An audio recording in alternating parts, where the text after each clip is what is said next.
আসসালামু আলাইকুম ওয়া রাহমাতুল্লাহি ওয়া বারাকাতুহু। আশা করি সকলে ভালো আছেন। আমি ইনশাল্লাহ আপনাদের দোয়ার বরকতে খুব ভালো আছি। তো আপনারা দেখছেন তন্ত্রমন্ত্র টোটকা বিষয়ক ইউটিউবের সত্য কথা কবিরাজি চ্যানেল। সত্য কথা কবিরাজি চ্যানেলের পক্ষ থেকে আজ আমি আপনাদের জন্য 3 নং নজরবন্দি বশীকরণ মন্ত্র নিয়ে হাজির হয়েছি। তো কিভাবে কি করবেন আমি সব কিছু এই ভিডিওর মাধ্যমে বলে দেব। তো যদি ভিডিওটা ভালো লাগে অবশ্যই চ্যানেলটি সাবস্ক্রাইব করবেন, লাইক শেয়ার কমেন্ট করতে ভুলবেন না। আশা করি যারা চ্যানেলটি সাবস্ক্রাইব করে রেখেছেন তাদেরকে অসংখ্য অসংখ্য ধন্যবাদ। তো সম্পূর্ণ ভিডিওটা দেখতে থাকুন, আমি এই ভিডিওর মাধ্যমে সব কিছু বলে দেব।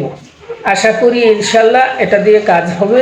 এটা আমি একজনকে দিয়েছি, সে কাজ করেছে, এই জন্য আবার আমি ইউটিউবে দিতেছি আপনাদের উপকারের জন্য।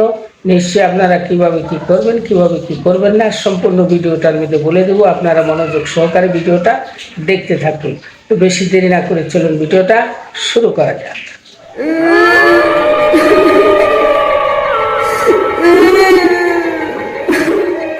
মূল আলোচনা হলো আজকে যে ভিডিওটা নিয়ে হাজির হয়েছি, আপনারা এই মন্ত্র কিভাবে মুখস্থ করবেন, কিভাবে সিদ্ধি করবেন।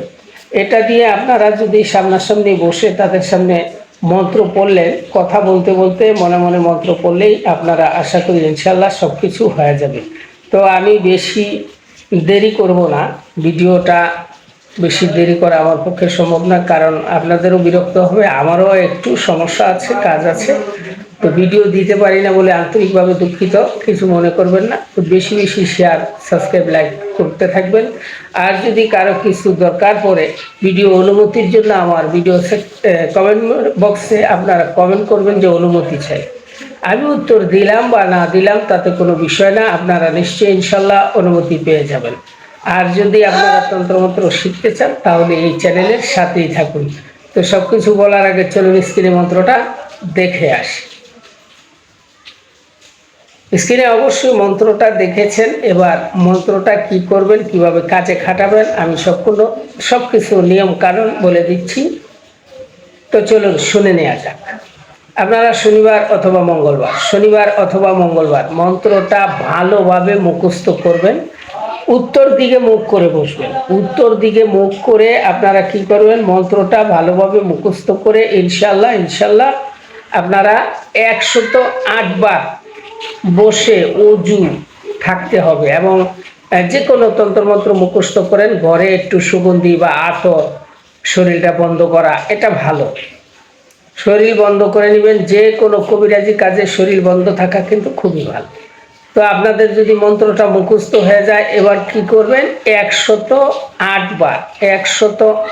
বার ওই দিনে আপনারা শনিবার দিন অথবা মঙ্গলবার দিন, যদি এই শনিবার মুখস্থ করেন, পরের শনিবারে সিদ্ধি করেন বা মঙ্গলবারে সিদ্ধি করেন, এটা আপনাদের বিষয়।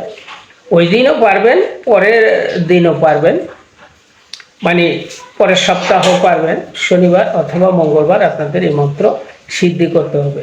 তো কী করবেন, 108 বার সুন্দর করে পাঠ করবেন। পাঠ করে উত্তর দিকে বসে যার যার গুরু আছে গুরুকে সুন্দর সালাম জানিয়ে বসবেন। বসে মন্ত্রটা সিদ্ধি করে ফেলবেন, মুখস্থ করে ফেলবেন। মুখস্থ যখন হয়ে যাবে তখন আপনি যদি কারোর সাথে কথা বলতে যান, তখন কি করবেন, মনে মনে মন্ত্রটা 3 বার পাঠ করবেন। মনে মনে মন্ত্রটা 3 বার পাঠ করে তার দিকে শুধু তাকাবেন, এভাবে তাকাবেন, মনে মনে পড়তেছে। আমি আশাবাদী সাথে সাথে ইনশাল্লাহ সে বশীকরণ হয়ে যাবে, আপনার আয়াতে চলে আসবে।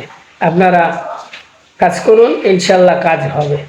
তো ভালোভাবে বুঝতে পেরেছেন আশা করি। আজকের জন্য ভিডিওটা বেশি লম্বা করব না, আজকের জন্য এখানেই বিদায় নিচ্ছি। আবার দেখা হবে অন্য কোনো নতুন ভিডিও নিয়ে। আসসালামু আলাইকুম ওয়া রাহমাতুল্লাহি ওয়া বারাকাতুহু।